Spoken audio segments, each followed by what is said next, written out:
وحده لا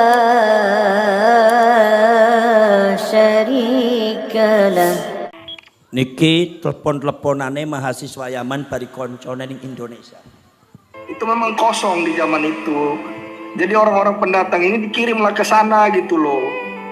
Akan tetapi ketika mereka sudah semakin besar, mereka mau nikah dengan orang Yaman itu kesulitan karena mereka kan orang Yaman tahu kalau mereka keturunan Yahudi gitu loh yang datang itu. Suara saya jelas nggak? Iya. Jelas. Nah, jadi setelah itu sudah besar, mereka ambil inisiatif sendiri, berpikir bagaimana caranya bisa nikah dengan orang Yaman. Kita nggak tahu niat dibalik itu mereka ya. Habis itu diantara mereka banyak yang masuk Islam. Masuk Islam terus nikahlah dari orang Yaman, dari kabilah-kabilah itu nikah. Nggak tahu entah setan apa yang merasuki mereka ngaku keturunan Nabi. Setelah sudah ngaku keturunan Nabi, mereka besar-besarlah di Yaman. Habis itu mereka datangi orang-orang Badui itu mintain kambing.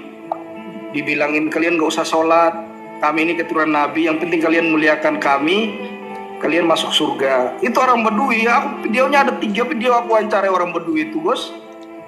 Cuma kan keadaan aja yang belum memberanikan saya untuk saya upload gitu loh. Jadi orang-orang Badui itu didatangin, dimintain kambing, hasil panen mereka itu dijanjiin karomah, dijanjiin surga gitu. Jadi sama halnya lah dawer di Indonesia itu, jual pasir, jual minyak, yang bilang irkun Nabi, apa keringat Nabi segala macam, sama lah dawernya itu. Terus setelah mereka sudah semakin besar berbaur dengan orang Yaman, mereka sudah mulai merontak, terakhir berdirikan partai komunis seperti yang dibawa sama mereka dari Jerman sana. Dulu kan pembantaian komunis di Jerman kan besar-besaran itu, makanya mereka kabur. Jadi PBB itu tempatkan mereka ke Yaman gitu loh. Habis itu mereka dirikan partai komunis, ya pemimpinnya mereka sendiri, itu Al-Atos, Al-Jufri, dan teman-teman Bil Shihab juga ada itu di komunis, di partai mereka. Den Aidit juga keturunannya Den Aidit. Ketika mereka berkuasa, Al-Jufri jadi wakil presiden waktu itu, yang pahamnya Al-Jufri itu jadi presiden. Habis itu mereka tutup pesantren nggak boleh, wanita nggak boleh pakai jilbab. Tentara juga di kesatuan kalau ketahuan puasa itu dipecat gitu loh. Dan saya nggak hanya cerita teman-teman, saya wawancarai orang. Saya berani kalau wawancarai orang, kan pernah kan Gus Hasan lihat saya wawancarai orang Yaman sembarangan di jalan yang megang senjata kemarin itu kan ada saya takut. Jadi kayak gitu. Setelah itu mereka setelah berkuasa ke Yaman, yang marga-marga ini kan setelah berkuasa partai komunis, keluarlah orang saingan mereka yang ada di zona sana di Yaman Selatan, menang dia jadi presiden. Dirubah semua sama dia Yaman, dijadikan satu, Yaman Utara sama Yaman Selatan. Habis itu semua syariat Islam dikembalikan. Terus komunisnya didor, ada yang dibedel kepalanya, termasuk bapaknya Wan Abid juga itu kan kena bedel kepalanya, bukan mati jihad itu. Seperti itu. Habis itu mereka lari terbirit-birit lah. Ya itu jelas lah, Belanda setelah itu lihat orang di padang pasir lari-lari, ya diambil lah, dibawa ke Indonesia. Habis itu di Indonesia ya mereka bikin ini lagi, bikin onar juga. Ya, nyatanya mendirikan partai komunis juga, Den Aidit sama beberapa Habib yang lainnya. Taruhlah kalau Den Aidit nggak dipercaya sama mereka, terus Habib yang lain juga di belakangnya kan ada itu. Ada 2-3 Habib itu, teman-temannya. Ya menunjukkan memang mereka bawa komunis dari Yaman gitu loh. Ya itu yang sangat ngerinya. Terus sekarang anak di Aden ini Gus Hasan. Ya. Anak-anak lagi di Aden ini, anak ketemu kemarin malam orang yang kayak RT lah gitu kalau di Indonesia ya Gus Hasan ya. Saya pertanyakan masalah hujan susu itu, Saya juga punya videonya lucu. Tahu ada dengarnya kurang ajar. Kan cerita kan ada pernah Habib datang ke Aden kan. Terus kalau kamu mau datang ke Aden, minta doa hujan susu. Ya dengar ya. Ya. Hujan Saya susu itu ya. wawancarai, saya punya 2 video itu saya wawancarai apa benar ada hujan susu. Katanya kami cerita, ada cerita yang datang ke Indonesia, ada seorang habaib bercerita tentang Habib ini pernah berdoa menurunkan hujan susu di Aden. Kata siapa? Kata itu hanya hayalan aja, nggak pernah ada kayak gitu. Dia bilang habis itu gini nih sama anak, ini Nabi saja yang punya mukjizat itu nggak bisa mendatangkan hujan susu. Masa dia yang mendatangkan hujan susu? Kan lucu kata RT-nya. Jadi setelah itu saya diceritain juga di Aden dulu ada 2 kuburan, itu nggak ada mayatnya. Tapi mereka mencaplok bahwasanya nenek moyang mereka pernah sudah ada duluan di Aden gitu loh. Mereka bikin kuburan palsu 2. Dibangun sama mereka rumah, terus menaranya dibangun. Habis itu karena masyarakat tahu itu tidak ada penghuninya, itu kuburan dihancurkan, diratain kayak tanah. Ya sama hal yang ada di Indonesia lah, kuburan-kuburan palsu banyak. Mereka itu sengaja bikin kuburan palsu di tengah daerah agar mengakui kalau nenek moyang sudah datang duluan di tempat itu gitu loh. Mereka lah yang paling daerah. Padahal jong. Ya kayak ini, kayak Nabi Hud itu. Mungkin teman-teman kan dengar ceritanya Nabi Hud bangun di dalam gua itu kan.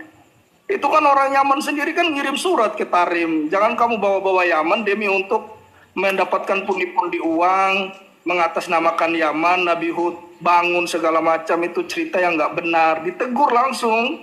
Karena bukan dia aja orang Yaman soalnya. Jadi sekarang yang namanya Nabi Hud itu udah rungkat. Sudah nggak pernah lagi mereka menggembong-gembongkan Nabi Hud itu. Nabi Hud kan orang Yaman sendiri bilang bukan kuburannya di Yaman, dia itu di negeri Syam, di Irak apa di mana Gus, lupa nah. Yang terakhir teman-teman, kita nggak pernah cerita palsu di Yaman itu, nggak pernah ada yang namanya Ba'alawi atau menyanjung-nyanjung seperti di Indonesia, nggak ada. Jangankan orang awam ya, orang Baduinya saja kita tanya mereka dibilang pendusta. Gimana itu untuk kita apa? Kita jadikan sebuah dasar untuk benar nasab mereka. Saya tanya Al-Faqih Al-Muqaddam, mana ada orang Yaman kenal, dibilang orang gila malahan. Itu bukan orang Wahabi yang saya tanya, itu orang Asy'ari semua sama berakidah sama kita mereka itu. Mereka nggak ada yang tahu. Ada yang bilang kadzab, ada yang bilang majnun. Yang mau diapain gitu loh. Kalau masalah Tarim ini teman-teman memang sudah ada tim-timnya yang mengiklankan Tarim ini. Seperti pasir, biar laris, jualnya seperti apa. Jadi kayak gitulah. Terus Tarim diiklankan ke dunia biar orang kenal. Ya untuk mendapatkan uang. Ya kalau nggak ada Indonesia sama Malaysia ya nggak bisa itu kasih makan itu Tarim santrinya apa. Tahu sendirilah. Ya mau benar bagaimana nasab. Sampai nanti boleh buka YouTube. Itu adalah kisah pelajar Yaman. Jadi itu semua adalah merupakan sanes kisah dongeng. Niki di antara pelajar Yaman yang menelusuri yang ada di Yaman. Ternyata pembuatan makam palsu itu sejak di Yaman sudah ada di Aden. Bukan di Indonesia saja. Itu dalam rangka menguasai Yaman. Jadi masyarakat Yamannya sendiri tidak setuju dengan apa yang dilakukan oleh Ba'alwi. Di sana sendiri ternyata tidak ada keagungan Ba'alwi. Jadi mereka ciptakan sendiri. Kitabnya diciptakan, nasabnya diciptakan, peradaban diciptakan. Betul kata Ki Imaduddin, itu sejak abad ke-9. Jadi penciptaannya itu sejak zamannya Habib Ali bin Abi Bakar As-Sakran. Jadi sejak itu baru dibuat. Jadi kesananya nggak ada. Jadi yang namanya Ba'alwi itu, para Rasul ini diantara yang menelusuri juga, ini dia juga menelusuri langsung tanya ke Darul Hashimi, yaitu apa, Naqobatul Hashimi, yaitu adalah Naqobah lembaga yang mencatat Banu Hashim, yaitu adalah keluarga nipun Kanjeng Nabi. Itu ternyata Di sana tidak mengisbat Ba'alwi, bahwa Ba'alwi bukan Hashimi itu awas. Mereka itu Yahudi. Jadi poros cerek, poros rawuh, poros dulur, tuh kisahnya seperti itu. Dan ini bukan 1-2 orang, masih banyak. Hujah-hujah mereka di dalam masalah yang berkaitan dengan nasab mereka, termasuk kitab-kitab yang diberikan, itu sudah dibongkar semua di batang para ulama. Bukan 1-2 kitab, 200 kitab langkung para Rasul. Maka dari itu para sahabat Rasul keadaannya seperti ini. Kebetulan niku wonten teng Indonesia dan di framing dumateng Belanda bahwasanya Ba'alwi atau mereka itu adalah keturunanipun Kanjeng Nabi, putune Kanjeng Nabi, wong Purbalingga mripate wuthuk kabeh 200 tahun.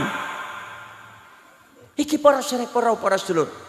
Maka dari itu Bapak Agus Sunyoto, salah seorang sejarawan muslim sing paling terkenal oleh penghargaan tahun 2014 karena menulis satu buku sejarah yang sangat fenomenal, yaitu adalah Atlas Wali Songo. Ngendika sampeyan iki kudu ngati-ati, iki Belanda mendatangkan Ba'alwi itu tahun 1832, sementara pada waktu itu Pangeran Diponegoro itu pada waktu itu diculik atau diasingkan oleh Belanda, ditangkap oleh Belanda, yaitu tahun 1830. Jaraknya mung 2 tahun setelah ditangkapnya Diponegoro, mereka mendatangkan Ba'alwi dari Yaman. Para sedulur, logikane sampean dinggo akale sampean sing cerdas wong Purbalingga. Pada waktu para ulama, para kiai yang semana apa yang semata-mata memerdekakan kalian semua untuk Indonesia, saking Belanda, saking sekutu, saking Portugis, saking Jepang, berjuang lebih daripada 350 tahun sampai dicak dumateng Profesor Dr. Senuk Hogronya ngendiko, jarane Senuk Hogronya ngendiko bahwasannya yang menggiring atau yang memimpin pergerakan kemerdekaan Indonesia dari mulai tahun abad ke-9 sampai ke abad ke-19 adalah para ulama, para kiai. Mereka itu adalah para sayyid, para syarif, keturunan Kanjeng Nabi. Ki sampeyan kudu mikir wong Purbalingga. Para sayyid, para syarif diakui dumateng Profesor Dr. Sunugoro-Gornya, diakui yang memimpin Indonesia untuk merdeka dari Belanda, untuk memerdekakan diri dari Portugis dan Jepang adalah dipimpin oleh para sayyid, para syarif, termasuk Pangeran Diponegoro niku disebute sayyid. Memang namanya wonten sayyid kan? Para syarif, para sedaya pawon. Maka dari itu para sedulur, Bapak Profesor Agus Sunyoto ngendiko, para sayyid, para syarif, tahap selanjutnya yang terakhir adalah tahun 1790. Sudah zaman mendekati zamannya Diponegoro, pasca zamannya Sultan Agung. Niku dugi napa sebab para sayyid, para syarif niku wonten Hijaz niku badhe dipejahi dipateni dumateng Wahabi. Akhirnya Melayu nih mendi ning Indonesia. Kenapa? Karena ning Indonesia kawit abad 9 wis akeh sayyid, wis akeh syarif. Sinten Sayyid Bari Syarife? Wali Songo, termasuk para ulama sepuh-sepuh Wali Songo, termasuk As-Sayyid Jumadil Kubro, Syekh Samarqandi, Maulana Maghribi. Niku sedorone sayyid asale saking Hijaz. Begitu datang di Indonesia berbaur dengan orang Indonesia, datang di Indonesia kawin ning kono bari wong Indonesia, bercampur bari Mataram Islam, bercampur bari Majapahit Islam, bercampur dengan Pajang Islam, bercampur dengan Demak Bintoro, bercampur dengan yaitu adalah Kesultanan Cirebon, Kesultanan Banten. Akhirnya para syarif, para rasul, maka dari para sayyid, para syarif sing anyar teko saking Hijaz, begitu ada pergerakan untuk memerdekakan Indonesia, mereka bersatu padu bersama Pangeran Diponegoro dan Sultan Agung, bersatu padu bersama rakyat Indonesia untuk mengusir Belanda. Pada waktu itu pertempuran Belanda niku kerugiannya sangat luar biasa menghadapi pasukan Diponegoro. Akhirnya para syarif, para rasul, Belanda niku khawatir bisa-bisa jangan sampai ada pergerakan semacam Diponegoro malih. Tahun 1830 Diponegoro ditangkap, diasingkan. Kemudian para sahabat, para sedulur, Belanda sekutu, Belanda nih akhirnya ngejar-ngejar para sayyid, para syarif, dikejar-kejar arep dipateni, ana sing dipancung endase, ana sing dipenggal kepalane, ana sing dicincang, digetak-getak para sayyid, para syarif, akhirnya padha lunga kabeh nyebar ning alas-alas. Milo zaman saiki kadang-kadang ono ning alas tiba-tiba ditemukan makamnya sayyid ini, syarif ini, karena itu adalah lari daripada pengejaran Belanda. Artinya apa? Belanda itu ora seneng ning Sayyid, Belanda itu ora seneng ning Syarif, Belanda itu paling ora seneng ning putuhe Kanjeng Nabi.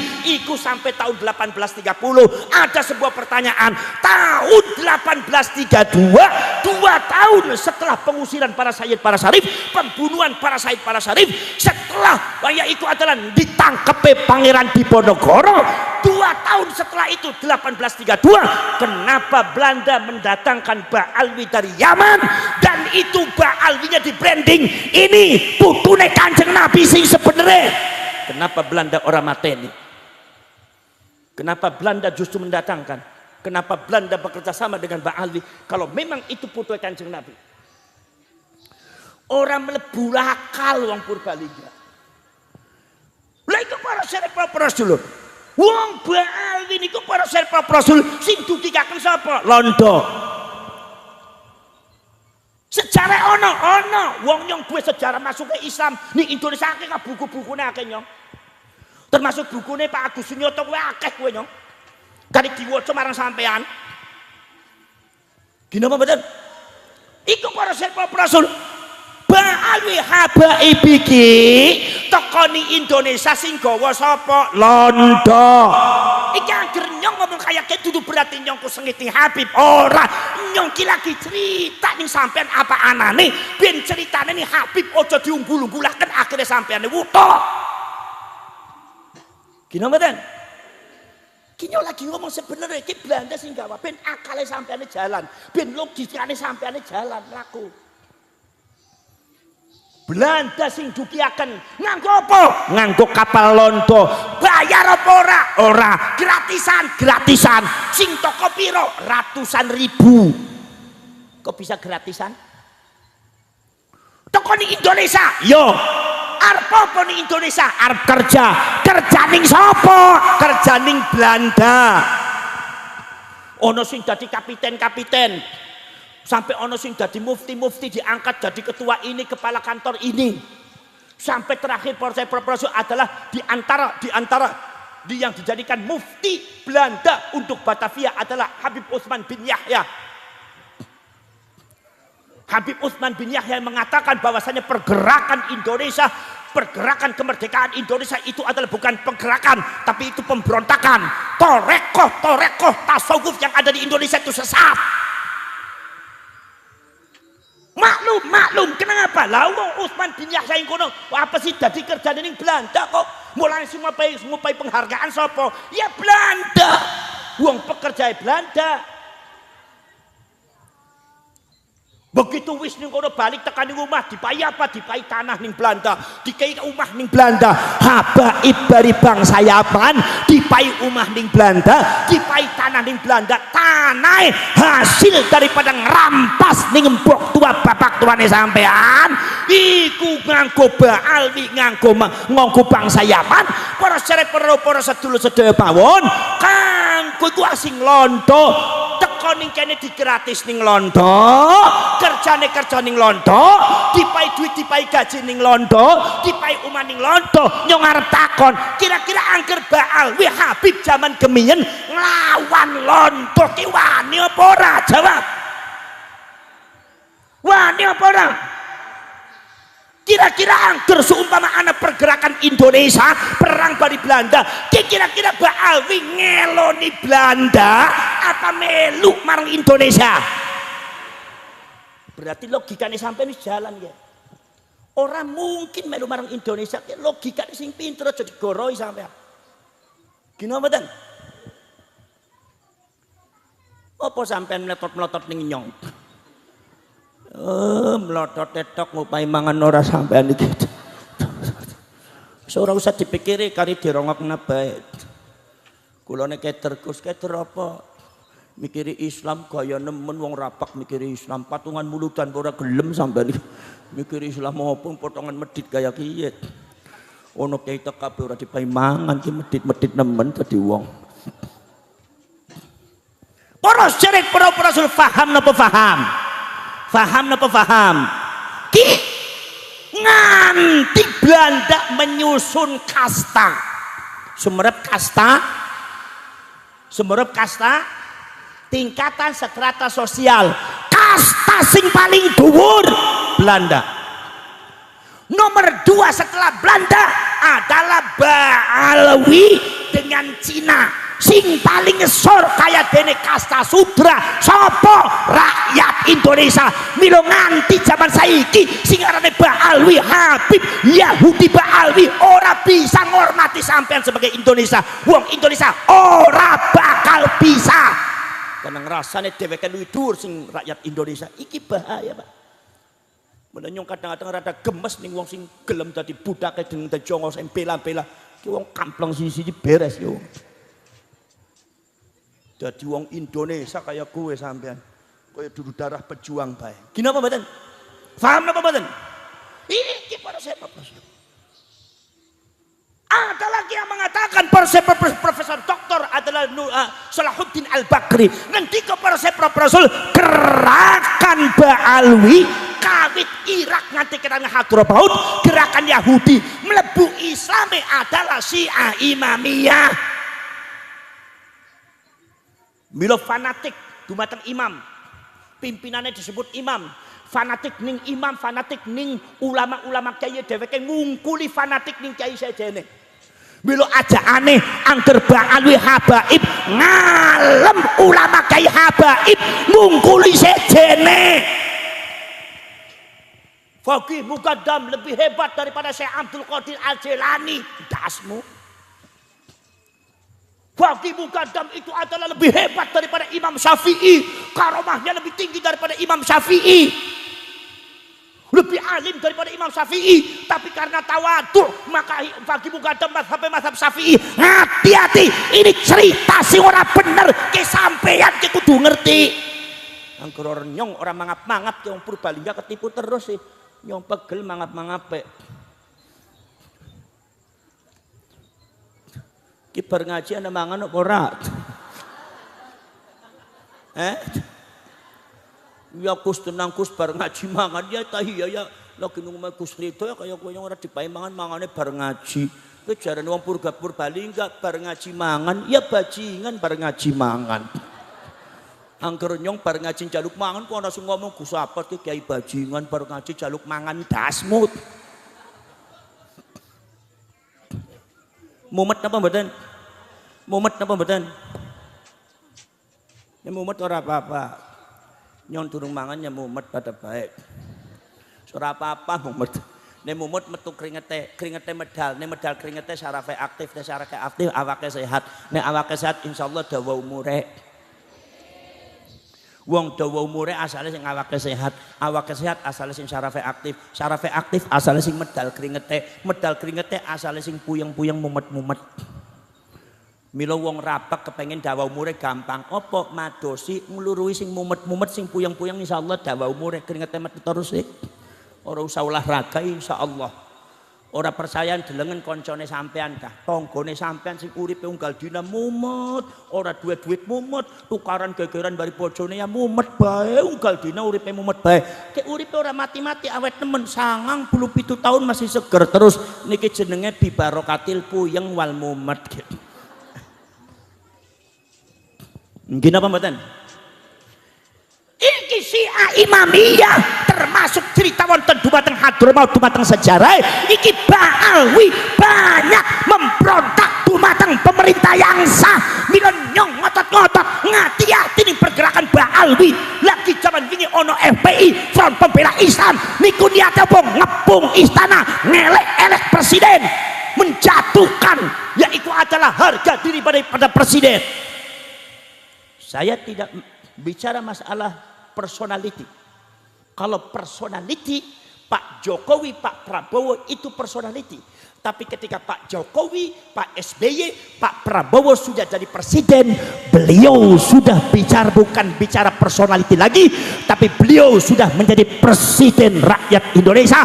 Beliau adalah lambang kedaulatan rakyat Indonesia. Ojo dielek-elek, orang dijatuhkan, karena ini akan terjadi fitnah. Iki buah ali ngumpulaken wong ning Jakarta mau menjatuhkan sampai presidennya sampai yang dikodok-kodok, dielek-elek, subhanallah. Baru terjadi di Indonesia orang semacam ini. Ini angker pemerintah ora waspada, angker TNI ini menang baik, angker Polri ini pura-pura budak, Indonesia hancur ke depan.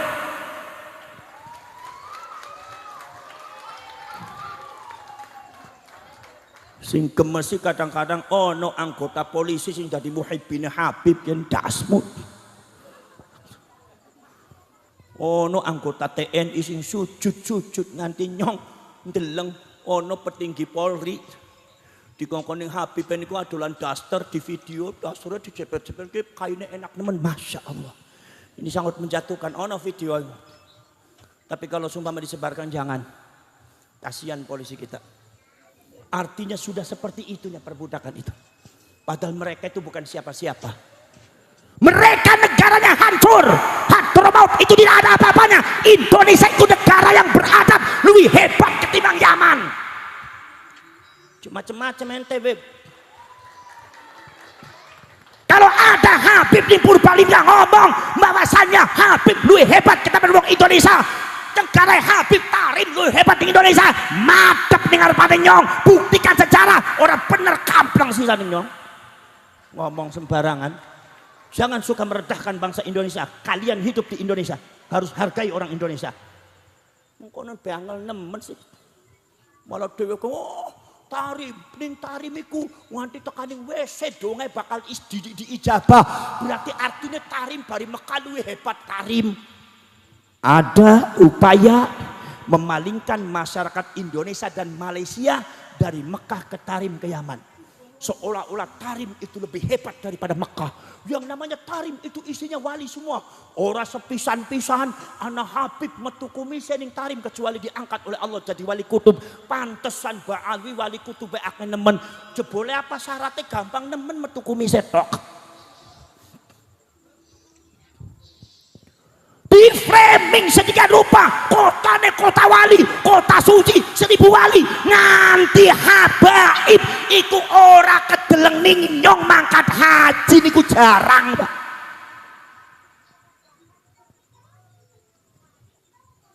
Ono sih ono, tapi jarang. Gini apa mboten? Masya Allah, seolah-olah Mekah dan Madinah tidak apa-apanya dengan Tarim. Ini Syiah Imamiyah mau dibelokkan sampean sesat niku Pak. Sampean niku bakal dibelokna akidah syariah. Para sering para sedulur sedherek. Ini Indonesia harus bergerak, jangan diam saja. Pembelokan sejarah Indonesia. Kalau seumpama tidak ada Habib, Indonesia tidak pernah merdeka. Kalau tidak ada Habib, Indonesia tidak bisa merdeka. Omong kosong karena pembual pendusta. Sampai lo percaya, ini prinsip, ini masalah prinsip. Nyong wani kaya kowe mardi wis nyentuh prinsip ini, nyentuh prinsip ini. Paham dong mboten? Ceritane bek kaya kowe sih bisa ngomong kaya kowe. Gini mboten? Tokoe badhe teko nang Londo sing bisa merdekani Indonesia sing endi?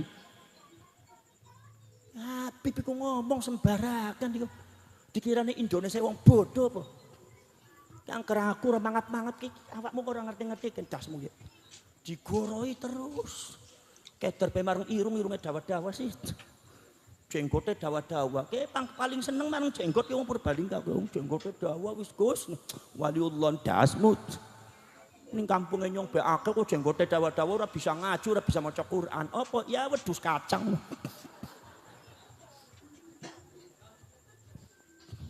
Paham napa mboten? Ojo kena diapusi ya. Indonesia berjuang dengan tetes darah sendiri, tidak melibatkan Habib.